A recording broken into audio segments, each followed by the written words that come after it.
jalisin yaqumuna la yadhkuruna Allah illa yaqumu an jifatin khimarin wa kana lahum khaslatan fil yawmil qiyamah. Bersyukur kita kepada Allah Subhanahu wa taala pada saat yang berbahagia ini, di tempat yang baik, di waktu yang baik, tentunya bersama orang-orang yang terbaik.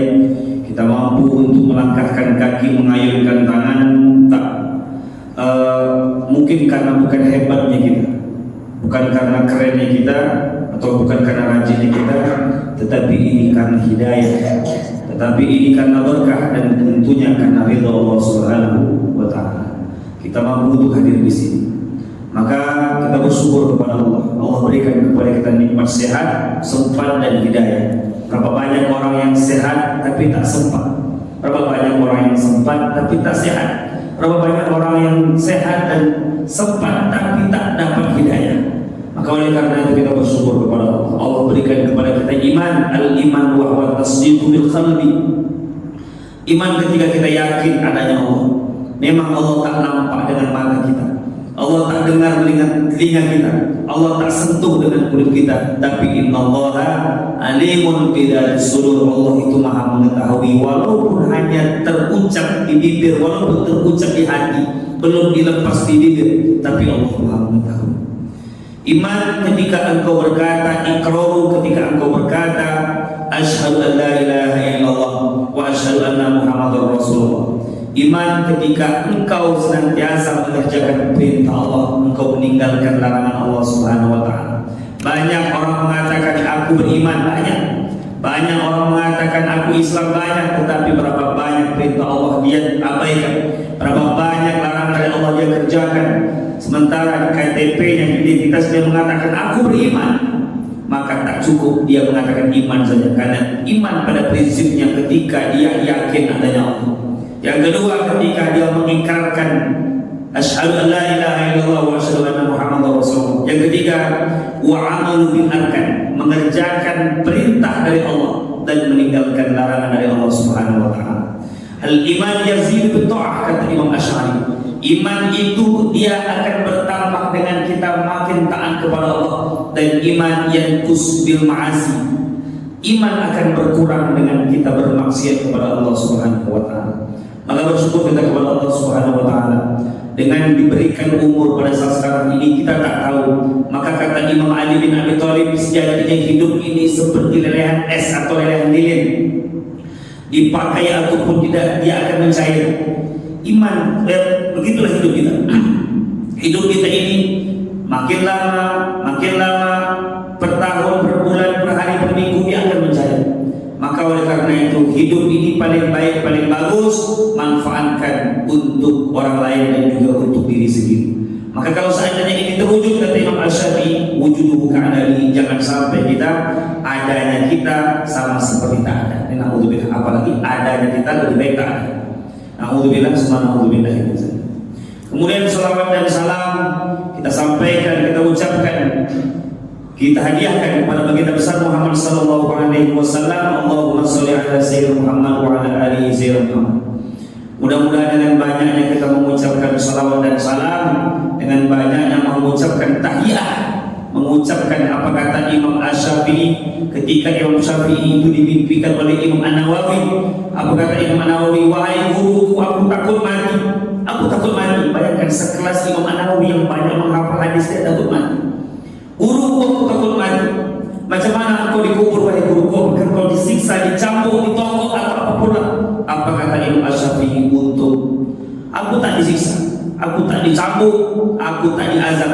Kenapa wahai guruku? Kata Imam Nawawi, karena dulu ketika aku hidup, aku suka bersenandung untuk Rasulullah. Maka kalau kita lihat tulisan Imam Asy-Syafi'i itu di halaman depan itu ada kalimat-kalimat indah untuk Rasulullah. Sering berselawat, sering bersenandung. Bahkan ada ucapan yang dibuat oleh Imam Syafi'i, dipopulerkan oleh penyanyi Pakistan. Maula ya salli wa sallim daiman abada, itu punya Imam Syafi'i. Kalau seandainya mengucapkan senandung saja itu mendapatkan kebaikan, apalagi mengucapkan sholawat. Maka begitulah hebatnya syafaatnya yang Allah berikan kepada Allah berikan kepada Rasulullah, dan ketika kita mengucapkan kita akan mendapatkan yang namanya bantuan dan sa'adah, kebahagiaan. Ya, mudah-mudahan dengan kita mengucapkan Allahumma sholli ala Sayyidina Muhammad atau Allahumma sholli Muhammad wa ala Muhammad, mudah-mudahan kita mendapatkan sa'adah, kebaikan. Amin. Amin amin ya rabbal alamin. Bapak Ibu yang dimuliakan oleh Allah Subhanahu wa taala, sebelumnya saya sebetulnya ingin mengisi di sini itu tentang air, tapi karena nampak kamera di sini, alamat kemarin udah membahas masalah air juga, tapi tak sedang pula kalau seandainya 2 kali masalah air, maka kalau nampak kamera ini 2 kali, terpaksa saya pindah materi. Terpaksa saya pindah materi. Kalau seandainya materi yang sama kan tak sudah pula nanti di kamera, karena bagaimanapun objeknya beda, Bapak-bapak. Tapi insya Allah kita ganti judul saja. Bapak Ibu yang dimuliakan oleh Allah Subhanahu wa taala, dalam kaidah usul fikih atau dia ada namanya al-amru bi syai'in amrun biwasaihi. Perintah terhadap sesuatu berarti perintah terhadap wasilah. Allah memberikan kepada kita perintah apa? Salat, tetapi wasilahnya juga wajib. Salat hukumnya wajib, perintah berikutnya wasilah untuk mendapatkan salat juga wajib. Apa wasilahnya? Wudu. Padahal hukum wudu itu hukumnya tak wajib aslinya. Kalau Bapak Ibu ingin salat kalau seandainya ingin salat itu wajib, tapi kalau ingin tidur, kita ingin tidur malam, kita wudu dulu, hukum wudu wajib tidak? Tidak, hukumnya mubah bahkan sunnah. Ingin baca Al-Quran, wudu dulu, maka hukumnya sunnah. Ingin bekerja kita, atau ingin menggalih, atau ingin berdagang kita, wudu dulu, boleh, baik, hukumnya sunnah. Maka kalau kita lihat hukum wudu itu aslinya apa? Hukum wudu itu aslinya adalah asyaratu syarat. Kalau seandainya dibawa untuk hal yang wajib, maka dia wajib. Kalau seandainya dia buat untuk hal yang sunnah, maka hukumnya sunnah. Maka melihat konteks seperti ini. Contoh, Bapak Ibu umpamanya pergi ke pasar ingin membeli baju. Beli baju itu hukumnya mubah. Padahal kita sudah pakai baju, tapi ingin beli baju lagi, hukumnya mubah. Tetapi pas di pasar robeklah baju kita, maka baju yang kita beli tadi yang awalnya mubah menjadi wajib. Karena apa? Baju yang kita pakai ini robek. Awalnya kita tadi beli hukumnya mubah menjadi wajib. Karena apa? Nutup aurat. Kemudian ada lagi, kalau seandainya umpamanya hukum bawa siwak. Kalau kita pergi umpamanya umroh atau haji, itu kan banyak orang yang bawa siwak di sini itu siwak. Nah, hukum bersiwak nanti akan kita jelaskan. Hukum bersiwak hukumnya adalah sunnah muakkad, bahkan cenderung wajib hukumnya. Tapi kita tak ada kantong atau tak usah bersiwak. Kita ingin sedekah, tapi tak ada kantong kita. Payah kita untuk menyimpan duit untuk bersedekah. Nah, kalau seandainya kita nanti selipkan di sini, di peci atau di mana, takutnya hilang. Maka hukum membuat kantong ini yang awalnya mubah menjadi sunnah bahkan wajib. Karena apa?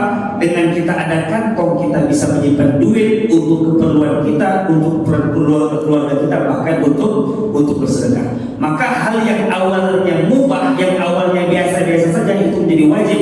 Karena apa? Faktor berikutnya yang itu adalah ibadah yang wajib.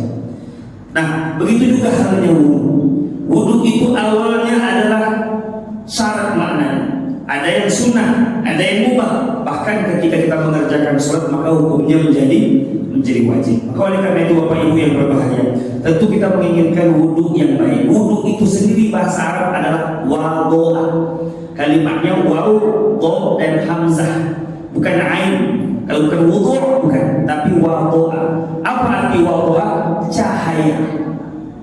Wadoa artinya cahaya. Salah satu identitas kita dikenali oleh Rasulullah nanti di hari kiamat dengan kita bercahaya. Maka bahasa Arabnya wudu itu artinya cahaya.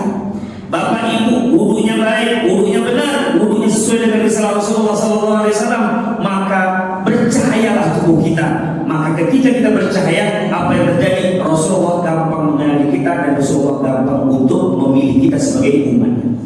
Orang-orang dahulu itu tidak ada namanya skincare. Khadijah itu umur 40 tahun menikah dengan Rasulullah. Umur 40 tahun, bayangkan, umur 40 tahun sekarang itu udah jadi nenek-nenek.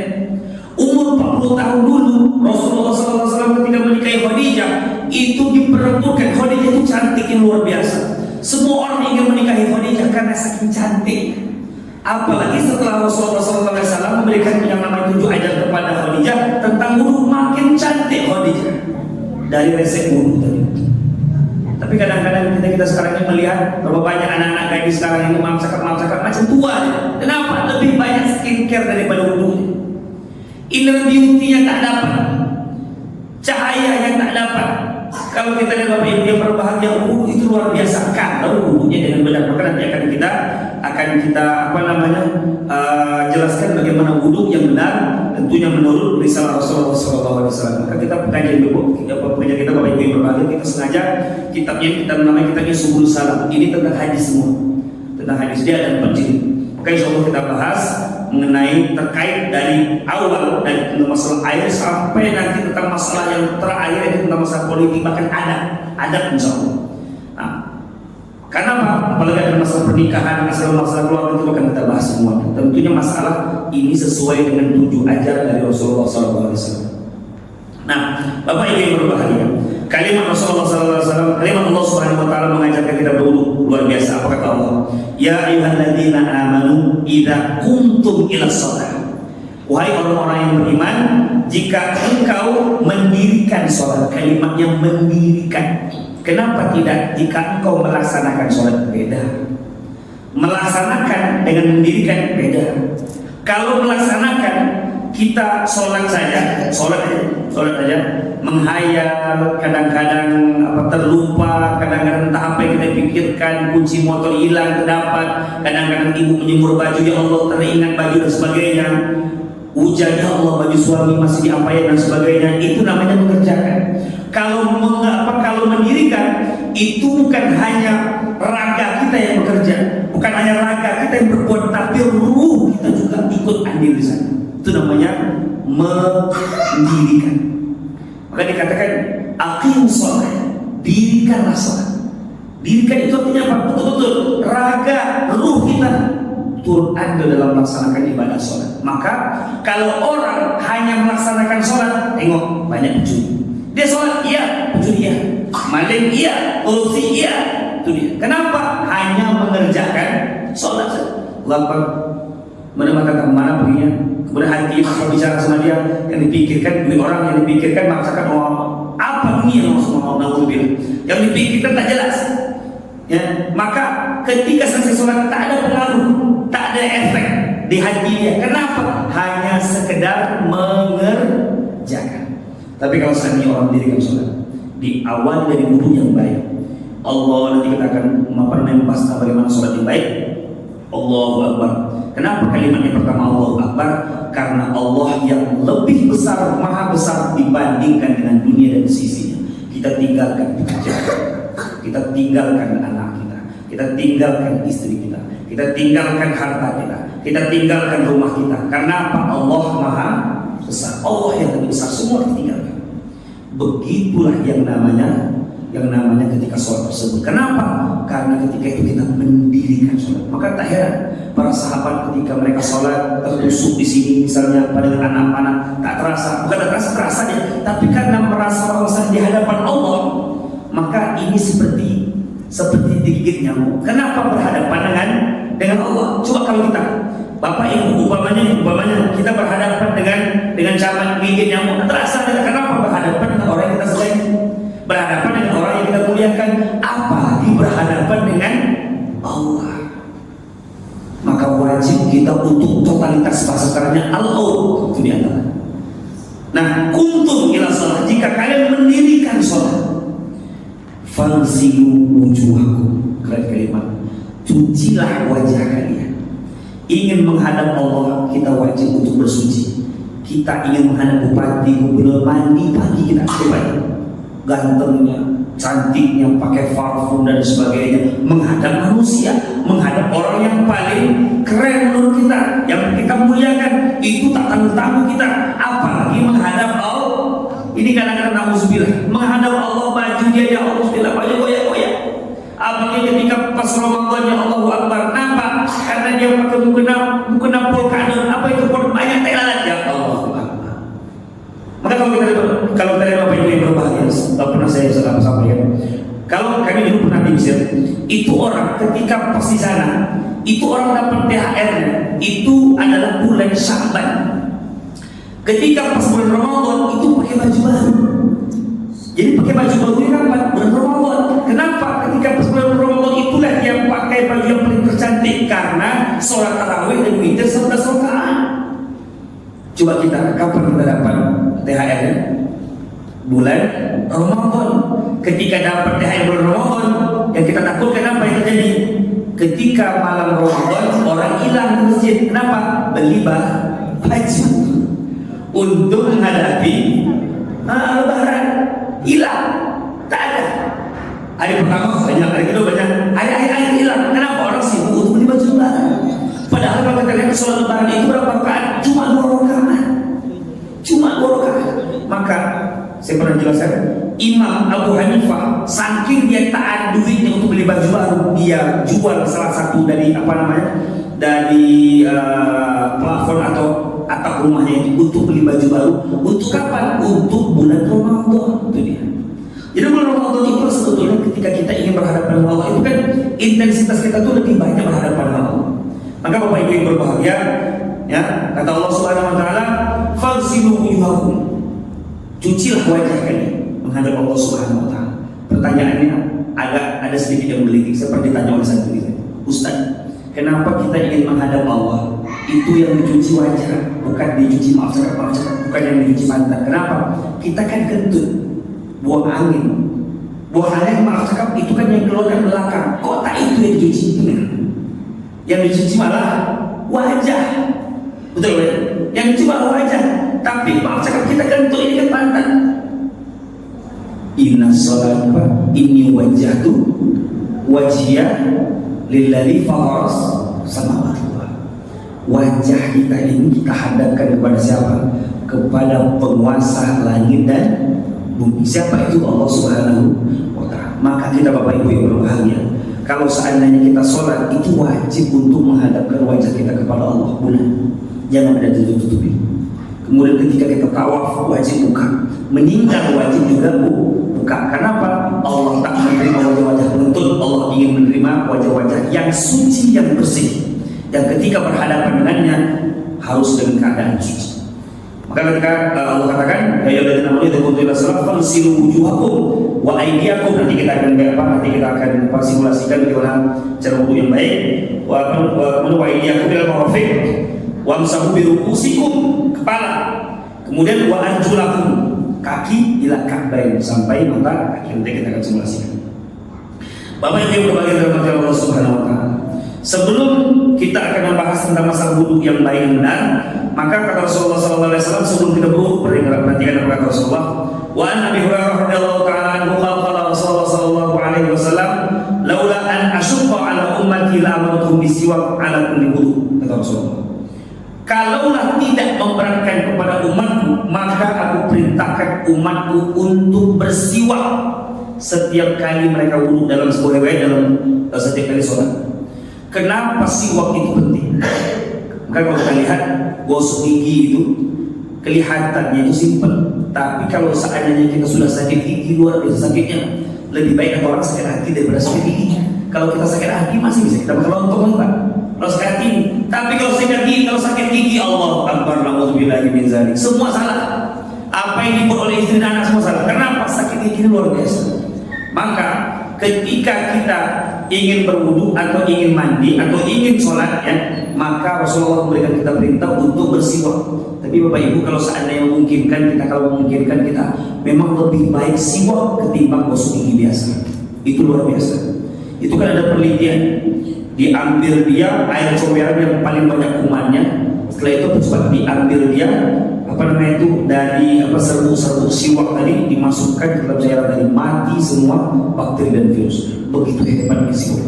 Karena kalau kita lihat Rasulullah ini mungkin orang-orang dulu, orang-orang zaman dahulu mungkin pakai siwak, kita lebih keren, pakai performa dan sebagainya. Bagaimanapun siwak itu lebih baik. Tapi kita tak ada. Maka nanti kalau seandainya ibu nanti umpamanya ada kesempatan untuk beli siwak, pakai siwak dan itu lebih bersih, lebih suci, tentunya mendapatkan yang pertama sunnah Rasulullah SAW paling baik. Jadi kalau umpamanya haji atau umpamanya umroh atau umpamanya dapat kiriman sama orang, siwak itu luar biasa. Kalau orang sekarang ini di Indonesia makan sirih gitu ya, kan sirih, tapi sirih itu giginya merah berarti gigi merah, tak sedap senyum. Kenapa merah? Macam vampir gitu. Maka oleh karena itu paling baik, paling bagus siwak. Bapak Ibu yang berbahagia dalam hati Allah Subhanahu wa taala. Kenapa kita diminta untuk bersiwak atau untuk sikat gigi? Karena senyum kita lepas. Imam Syafi'i luar biasa Bapak Ibu. Ketika umpamanya dia lupa untuk bersikat gigi atau bersiwak, sholat subuh dia jadi makmum umpamanya dia, maka dia tak mengucapkan salam ke samping. Katakan misalkan gini, Assalamualaikum warahmatullah, Assalamualaikum warahmatullah. Takut orang samping terganggu dengan napas dia depan. Assalamualaikum warahmatullah, Assalamualaikum warahmatullah. Bayangkan kalau seandainya amuk kita luar biasa, Assalamualaikum warahmatullah, bercampur antara tadi habis pas malam jengkol, petai, apalagi itu sambal belacan, terasi, bercampur sama kan.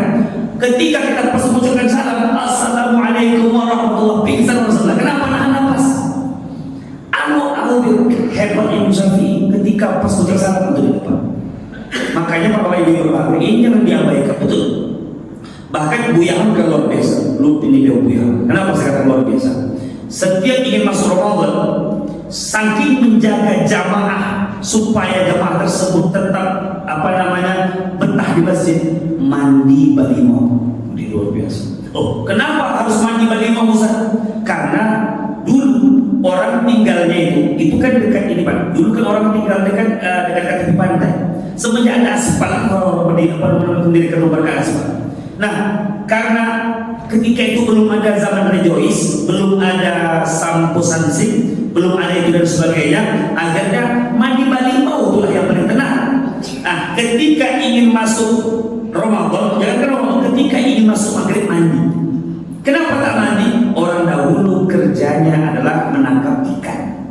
Dari pagi sampai sore sampai bahkan maghrib itu badannya itu berhadapan dengan terik matahari. Maka kalau tak mandi, bayangkan Pak, ketika bau seperti bau ikan salai, bayangkan. Nauzubillah.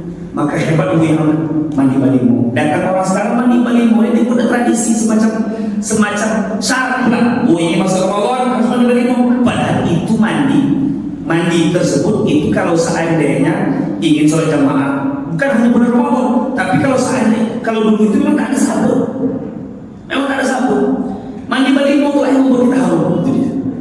Maka jangan dibuat sebagai tradisi yang wajib tidak. Ingin mandi baik bagus, tetapi jangan jadikan ini sebagai tradisi wajib. Bapak ini berbagai rahmat Allah Subhanahu wa taala. Maka ketika Rasulullah SAW mengatakan, laula an asyqa ala ummati, kalau tidak memberatkan kepada umatku, maka aku perintahkan umatku untuk sikat gigi sebelum mereka hendak wudu atau sholat. Bapak Ibu yang berbahagia. Kemudian wa an Umran radhiyallahu taala anhu an Utsman da'a bi wudu'i fa ghassala kaffayhi thalatha marrat. Wa an Umran, dari Umran radhiyallahu taala anhu, semoga Allah meridai. Kemudian an Utsman, dari Utsman da'a bi wudu'i, ya, fa ghassala kaffayhi, ketika itu diminta bagaimana wudunya Nabi. Kemudian kata beliau, fa ghassala kaffayhi thalatha marrat, tangan ini dicuci 3 kali sebelum masuk ke dalam bak. Dulu kan tak ada keran, jadi ingin wudu tersebut itu pakai bak. Jadi sebelum tangan ini memasukkan ke bak, ngambil gayung, tangan ini wajib dicuci. Kenapa? Tak tahu kita tangan ini tadi malam kemana. Tak tahu kita tangan ini tadi malam kemana.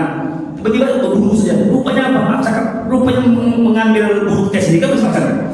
Maka kita tak tahu. Maka untuk mengantisipasi tangan ini tadi malam pergi kemana, cuci dahulu sebelum masukkan ke dalam bak. Maka paling baik, paling bagus itu adalah berwudu menggunakan air keran.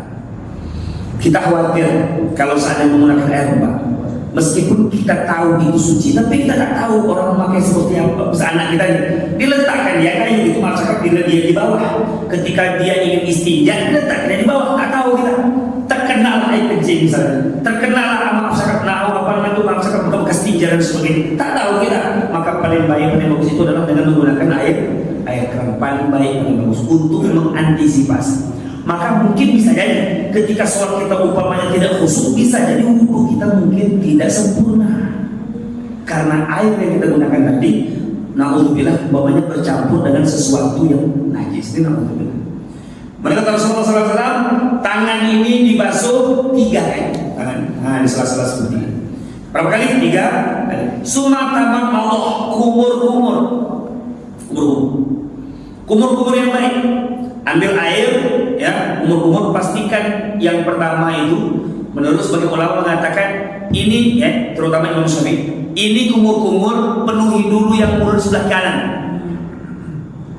Nah, tuh. Buang. Yang kedua, ambil air sebelah kiri. Baru yang terakhir ambil air tersebut itu kumur yang menyeluruh semua mulut. Itu dia. Jadi kita kadang-kadang kumur ambil air semua. Tak ini yang bermain, sehingga ketika kita nanti sholat, sisa makanan, sisa daging, sisa ayam di sini itu kadang-kadang berselit. Allah keluar balik. Mau ditelan batal sholat, mau dimudahkan ada kawan malu kita nanti macam-macam. Akhirnya terselitlah lagi gini Pak. Iyalah kalau seandainya jadi aman, kalau seandainya tertelan, maka oleh karena itu, maka nanti ada hadisnya. Apa kata Rasulullah SAW? Nanti di hari kiamat itu banyak orang yang mukanya itu banyak jerawat. Ditanya sahabat, kenapa ya Rasulullah? Karena dulu ketika pas mereka sholat banyak meludah. Rupanya hasil sisa makanan. Emang mudah itu tak masalah, sebelah kiri, tapi kalau terus saja buat semua dia. Ya, setiap dia makan sholat, kumur saja. Kemudian ada taslim sini, dibuang sebelah kiri, maka akan berbuat banyak jerawat batu dia di sebelah ketika nanti dia di hari kiamat, banyak di sebelah muka. Bapak Ibu yang berbahagia. Kemudian kata Rasulullah, istinsyaq. Apa itu istinsyaq? Memasukkan air dalam hidung. Nah, itu dia. Sekalian. Ustaz, agak sakit telinga, apa hidung kami bisa? Seperti itulah. Dengan kita memasukkan air dalam hidung, kita berharap setan, hantu dan sebagainya itu keluar. Sedot, kemudian wastansar. Wastansar apa wastansar? Wastansar itu mengeluarkan air dalam hidung. Jadi ketika kita sudah sedot, jangan sedot kita nggak jangan, kita buang. Wastansar, kita buang balik. Kemudian summa ghasala wajhahu thalath marrat. Kemudian mencuci wajahnya 3 kali. Macam mana mencuci wajah 3 kali? Wajah 3 kali tersebut, Bapak Ibu yang berbahagia, ambil ini air keran, jangan terlalu deras sekali. Kalau deras sekali tentu baju kita pasti akan basah. Maka ketika pas tadi keran tadi dihidupkan, pastikan tangan ini itu basah, tapi bukan berair ya, basah bukan berair. Beda antara berair dan basah. Kalau berair banyak limpahnya basah. Oke, setelah basah, kemudian ambil ujung rambut kita dari atas wajah seperti ini. Ini dijelaskan dalam kitab Bidayah Mujtahid. Sini, kemudian jempol kita ini agak sebelah ke setiap telinga. Kira gitu. Dari baju ini. Gitu. Bila air seperti ini. Ini bertemu di sini. Sini. Di sini dah. Itu dia. Jadi dari sini kita ambil, ini menyelinap ke belakang telinga. Ini kena. Nih. Ini akan kena jenggot kita kalau seandainya di bawah. Itu kita buat 3 kali. Ustaz, kalau seandainya kami tak ada keran di rumah, Ustaz, ini bayar. Kalau kami tak ada keran macam mana, Ustaz? Pakai gayung. Bisa. Kita pakai gayung. Ya, alternatif kita pakai gayung. Maka ambil gayung tadi sedikit kita basahkan, dari sini kita putar otak. Ini berakhir di hidung. Bos. Dengan seperti itu kita mengharapkan lebih sempurna wudhu kita dan sebagainya. Itu kita buat 3 kali, termasuklah di belakang telinga. Telinga itu meskipun dia hukumnya sunnah, kita kita cucikan, tetapi kenapa dia hukumnya sunnah? Karena tadi dia sudah menjadi bagian dari wajah. Kalau seandainya kita ingin mengulangi lagi, tak masalah, dapat hukumnya sunnah. Bapak Ibu berbalik. Kemudian Rasulullah SAW, ya, summa ghasala yadahu yumna ilal mirfaq. Kemudian mencuci tangan. Ingat, tangan tersebut kita cuci sampai ke siku. Kalau seandainya, macam mana cara mencuci tangan itu? Dari sini sampai ke sini. Bukan dibalik, bukan gini. Anak kita kadang-kadang ini cuma segini lah, begini lah. Berbalik tangannya. Yang betul itu diputar begini, posisi. Sehingga kuku-kuku yang di sini, maka kuku-kuku yang panjang-panjang yang kita hitam itu potong. Kenapa? Supaya tak nempel kena air tersebut ke sini. Masuklah air tersebut ke sini dan insya Allah kita suci dan bersih. Karena kayak gini tak masuk air tersebut di kuku, apalagi kukunya panjang selangkau, maksudnya. Maka masuk ke sini. Nah, kita rapikan atau kita gosok-gosok, tadrik namanya. Kita gosok-gosok sampai ke sini. Paling baik, paling bagus kita lebihkan. Maka kalau seandainya kita ingin berwudu, kancing ini dibuka sampai ke sini. Kita lebihkan, kenapa? Supaya nanti bersinar di hari kiamat. Jangan pas teman-teman katanya sampai ini diukur, ya Allah Akbar, pelit betul. Maka lebihkan dulu sampai di sini. 3 kali. Tak usah 3 kali. Yang penting sempurna, bukan yang penting cepat, yang penting sempurna sampai di sini. Kemudian berikutnya kata Rasulullah SAW, wa thumma yusra mithlu dzalik. Begitu juga tangannya yang sebelah kiri. Nah, gosok-gosok kemudian terapikan sampai sini. Gosok kemudian terapikan sampai sini sampai agak sedikit dilebihkan. Kalau bahasa ininya kitab Bidayah Mujtahid itu, tangan itu ma'a, bukan goyah. Ini namanya bahasa Arab, ini namanya adalah kaf, ini namanya mizraq, ini namanya aludun. Berarti dia sampai 3 ini, sampai komponen ketiga ini wajib untuk dibasuh sampai sini. Ini paling baik, paling bagus sampai di. Jangan sampai sini. Kita khawatir kalau sampai di sini rupanya tak sampai betul di batas tadi, itu yang buat kita tak sah. Karena apa? Batas ini adalah sampai mirfaq. Apa itu mirfaq? Sampai siku. Ternyata kita memang sampai siku, ternyata ada beberapa bagian itu yang tak kena air, tak sah sholat kita. Maka lebih baik dilebihkan daripada pas-pas betul. Lebih baik dilebihkan. Begitu juga dengan wajah. Lebih baik dilebihkan sedikit. Apa yang berbahagia? Kemudian kata Rasulullah SAW, summa mataha bi ra'sihi, kemudian kepala, bukan rambut. Karena semua orang pasti punya kepala, walaupun tak semua orang punya rambut, gitu ya. Kepala, contohnya di Kebuzar, kita punya kepala, tapi punya rambut, untuk bayangin. Oleh karena itu, kepala itu paling kecil, paling minimal kata Imam Syafi'i itu setengah kepala. Tak ada istilahnya 3 helai, tak ada. Bapak cari dimanapun, itu tak ada 3 helai. Dulu saya waktu ngaji itu orang 3 helai kecil. Minta tak ada. Paling minimal itu adalah separuh kepala. Jadi kalau saya ingin berwudu, dia bilang air terus ini. Minimal segini. Ustaz kalau kami yang gini kan, boleh, nggak salah. Tapi kata enak juga, bila air menemukan separuh ini bagainya. Ambil air, kemudian separuh. Imam Maliki mengatakan semua, Abu Hanifah 1/4. Itu di antaranya. Jadi kalau seandainya ingin umpamanya separuh kepala, itu dia minimal separuh kepala. Kepala yang bukan rambut ya. Karena kalau seandainya kepala berarti potensi air tersebut masuk ke kepala, rambut masuk ke kepala. Tapi kalau seandainya hanya rambut saja, kita khawatir itu tak masuk ke kepala. Nah, Bapak Ibu berbahagia. Tsumma ghasala rijlahu yumna. Kemudian kita wajib untuk mencuci kaki. Itu dia. Nanti untuk yang telinga itu di bagian dari wajah. Kalau seandainya tadi umpamanya telinga tak begitu sempurna menurut ahli kita, maka boleh kita cucikan. Maka Imam Maliki itu biasanya menggabungkan, mengkombinasikan antara kepala sama telinga begitu. Bima wahidin, Imam Maliki dan Imam Hanafi.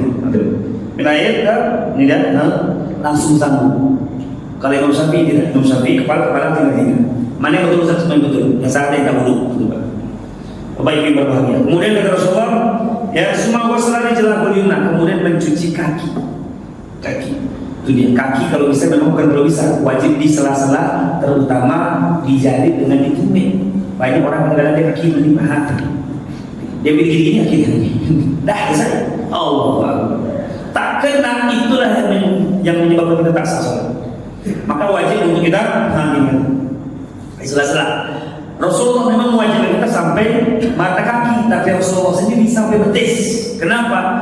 Biar bercahaya. Ingat tadi definisi wudhu artinya bercahaya. Dengan kita wudhu kita disempurna tadi, maka cahaya kita berpotensi lebih besar atau makin lebar. Apa ini berbagai dalam hati Allah Subhanahu wa taala. Kemudian kata Rasulullah SAW, wa an Ali radhiyallahu taala anhu fi sifatul wudu, qala wa masaha bi ra'sihi wahidatan. Adapun Rasulullah itu pernah wudunya yang tadi 3 kali kan pernah sekali. Tapi kalau seandainya memang kita misalnya ingin cepat, orang sudah iqomah, jangan kita 3 kali, takut nanti kita masbuk, maka sekali tapi pastikan itu sempurna. Sekali tapi sempurna, tak masalah. Tapi kalau seandainya semuanya sekali, misalnya wajah sekali, yang lain juga sekali, biar adil. Tetapi kalau seandainya 3 kali semuanya, kita tengok waktu kalau seandainya memungkinkan, oke sekali, tak masalah. Bapak Ibu yang berbahagia, kemudian kata Rasulullah SAW, ya, wa an Abdullah bin Zaid bin Asim radhiyallahu taala anhu fi sifat wudu qala wa masaha Rasulullah sallallahu alaihi wasallam bi ra'sihi fa aqbala bi yadayhi wa adbar. Nih Rasulullah ulang kali seperti ini. Ketika membasuh kepala satu turun, kemudian ulang ke sini, ulang di sini. Jadi satu air 3 kali gosok. Nah, sampai tangan beliau itu berjumpa dengan tangan yang lain. Kemudian kata Rasulullah SAW, hatta dhahaba bihima ila faqahu. Kemudian hadis berikutnya kata Rasulullah SAW ini cepat lagi. Wa an Abdullah bin Umar radhiyallahu taala anhu fi sifat wudu qala summa masaha bi ra'sihi wa adkhala isba'ihi sabahataini fi udhunayhi wa masaha bi ibhamiha zahir udhunayhi. Ini cara untuk kita membasuh tangan. Ini kalau kita basuh tangan, maka pastikan setelah kita basuh kepala adkhala bi asabi. Ini kita memasukkan isba'i. Ini. Jadi ini untuk di dalam, ini untuk di luar. Ini telinga ini. Kenapa ini? Supaya telinga kita tak bergerak. Periksa anak kita bergerak ini. Kenapa? Karena tidak rapi atau tidak bersih. Maka kalau saya kita bilang ini tangan ini menyongkel kemana? Oke. Ini berfungsi untuk di sini. Yang jempol itu untuk telinga luar, sementara yang ini untuk telinga dalam. Sehingga bersih. Kalau kita kan tidak. Ini fungsi itu belakangnya. Ini kata Rasulullah SAW. Ya. Kemudian sahabatnya ini fusion itu dia. Maka itu pun diajarkan oleh baginda besar Muhammad SAW untuk mendapatkan kita wudu yang sempurna. Kemudian kata Rasulullah SAW, ya, wa an Abi Hurairah radhiyallahu taala anhu qala Rasulullah SAW, ya, idza istayqaza ahadukum min namamihi falyastaghfir thalatha fa inna syaitan baitun ala khaysuni. Sesungguhnya kata Rasulullah SAW, jika kalian bangun tidur maka kalian wajib beristinsyak dan beristinthar. Masukkan air dalam hidung, kemudian kalian tumpahkan dari hidung kalian. Fa inna syaitan, sesungguhnya syaitan yabitu, dia menginap di hidung kita, ala khaysunihi, dia menginap di sini, Bang. Dia menginap di sini. Dia menginap di mulut, umur di sini, maka kita wajib untuk dibuang. Maka kadang-kadang kita malas sekali, kita kadang-kadang suka pusing, kita kadang-kadang suka dan sebagainya, sehingga kadang-kadang kita melalaikan ibadah. Bisa jadi kita banyak dihuni oleh setan di hidup kita. Maka sunnah hukumnya memang, tetapi itu diperintahkan oleh Rasulullah. Kenapa? Karena ini tempat berdiamnya setan. Sama dengan pokoknya setiap lubang ini banyak penghuni, lubang ini. Maka oleh karena itu cara mengusirnya dengan kita memasukkan air dengan niat berwudu, termasuk di antara itu. Bapak Ibu berbahagia. Kemudian kata Rasulullah ini, idza istayqaza ahadukum min nawmihi fala yaghmis yadahu fi ina'. Tadi yang kita katakan. Jangan ketika kalian bangun tidur maka jangan langsung masukkan tangan ke dalam bak, hatta yaghsil salasa, sampai kalian mencuci tangan kalian 3 kali. Fa innahu la yadri ayna batat, sesungguhnya kalian tidak tahu tangan tadi mana. Kemudian kata Rasulullah SAW ini, An Laqid bin Sabrah radhiyallahu taala anhu qala Rasulullah sallallahu alaihi wasallam, asbiru wudu. Kalimatnya asbir, sempurnakan wudu, kata Rasulullah. Jadi kalau ada bertanya, bagaimana cara kami mendapatkan khusyuk dalam sholat? Yang pertama, wudunya sempurna. Ketika kita berwudu tersebut, kita doa. Kalau ingin pakai baca bismillahirrahmanirrahim. Oke, kalau ingin pakai baca doa, assalamualaikum dan sebagainya. wudu kita, setiap wudu tersebut kita berdoa, kita berkeyakinan setiap dari kita berwudu tersebut itu ada Allah hapuskan dosa kita. Ya, jangan berbicara. Ini kadang-kadang kita tadi apa tadi itu ini apa namanya tayangan tadi? Allah. Dia berwudu tapi bicara. Ustaz, bagaimana kalau suami kami umpamanya ketika pas datang kami berwudu? Assalamualaikum, kata dia. Macam mana Ustaz? Apakah dijawab? Jawab saja seperlunya. Waalaikumsalam. Tapi yang Waalaikumsalam kunci di atas kulkas. Jangan lupa nanti kalau pulang dibeli martabaknya.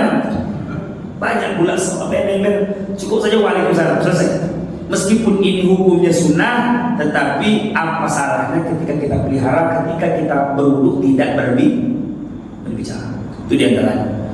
Ya, jadi ketika ingin mendapatkan sholat yang baik, sholat betul itu diantaranya wudu yang sempurna. Asli wudu, sempurnakan wudu kita. Wa khalil bainal asabi, sela-sela. Ketika kita berwudu, pastikan jari kita di sela-sela. Maksudnya jadi kaki. Wa baligh fil istinsyaq, kata Rasulullah SAW. Jangan sampai lupa engkau untuk beristinsyak, masukkan air dalam hidung. Meskipun itu hukumnya sunnah, tetapi begitu banyak perintah Rasulullah SAW. Illa an takuna sha'iman, kecuali kalian berpuasa. Insya Allah kalau kita berpuasa setan tak masuk. Tapi kalau kita tak puasa setan banyak masuk. Maka kita ketika kita berpuasa jangan masukkan, takutnya nanti ketika kita masukkan air dalam hidung minum nanti. Itu antaranya. Kemudian kata Rasulullah SAW, ya, Nabi SAW karena yukhallil lihyah. Rasulullah ketika beliau berwudu, yukhallil lihyah, menyela-nyela jenggot. Jadi jenggot ini di sela-sela. Ibu-ibu jalan-jalan jenggot. Ya, begitu. Jenggot tak ada, di sela-sela. Itu dia. Kalau di sela-sela itu jenggot ada. Itu dia. Kenapa? Karena ini sunnah Nabi. Dengan seperti itu kita mengikuti sunnah Nabi menyela-nyela jenggot. Dulu ada pertanyaan Bapak Ibu silakan. Yang terkait dengan masalah wudu silakan Pak.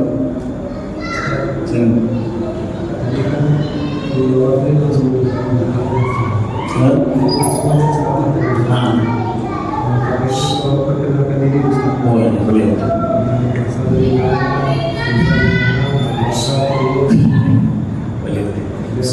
Biar lebih akrab ya. Terima maaf sebelumnya karena momen seperti ini pertama memang tak pernah orang minta saya itu ngasih tahu CV kan. Karena orang kadang-kadang tak perlu tahu yang penting dapat namanya kan. Oke Bapak Ibu, kenalkan saya Ustaz Fadli Rahmat Fadli ya. Asal saya Bengkalis, tapi lama di Duli. Karena saya juga dulu mondok di pondok pesantren di Duli di Al-Johar. Itu sampai selesai, kemudian dapat beasiswa untuk di Mesir. Dapat beasiswa dulu. Taman itu selesai tahun 2011. Dari sana, dari Al-Johar itu dari 2011 mulai aktif mengajar sampai sekarang. Itu bertugas jadi guru di sana itu dari tahun 2012 sampai 2011 akhir sampai sekarang. Dari Al-Johar. Kemudian selain dari Al-Johar, beberapa dulus juga ada pengajian rutin seperti misalnya di Makbis ya, di BBK juga ada dulu. Sekarang ini tidak ada. Bahkan dulu kerjasama dengan salah satu rumah sakit swasta ya, istilahnya memberikan semacam santapan rohani kepada yang sakit. Sekarang ini tidak ada. Sekarang saya seperti kajian bebas, ada beberapa tempat yang sekarang ini yang rutin, seperti misalnya di Masjid Arafah rutin, sementara masih rutin. Kemudian di Masjid Sulu di dalam, di raya dalam, masuk di Jaya Pasar juga ada. Kemudian yang rutin lagi Masjid Hidayah dan sebagainya. Nah, itu yang mereka. Alhamdulillah juga bergabung di sini dengan Masjid Amanah. Jadi hari Senin amanah itu sholat amanah di hari Kamis. Itu antara. Mudah-mudahan kita insya Allah bisa konsisten dan insya Allah bisa membawakan hadis Nabi tentunya yang sesuai dengan risalah Rasulullah SAW. Jadi kalau seandainya ingin bawa pertanyaan, kami tak sesuai, kita akan silakan diskusi. Jadi saya tidak mengatakan mungkin kami benar tidak, kita sama-sama diskusi. Kalau seandainya mungkin kebenaran itu dari Bapak, kita ambil sama-sama. Karena seperti itu kita bisa sambil diskusi dan selesai. Sehingga dari ini dapat kami sampaikan. Mohon maaf kalau seandainya ada kekurangan dan kesalahan. Usikum wa nafsi wa iyyakum Allah wa Assalamualaikum warahmatullahi wabarakatuh.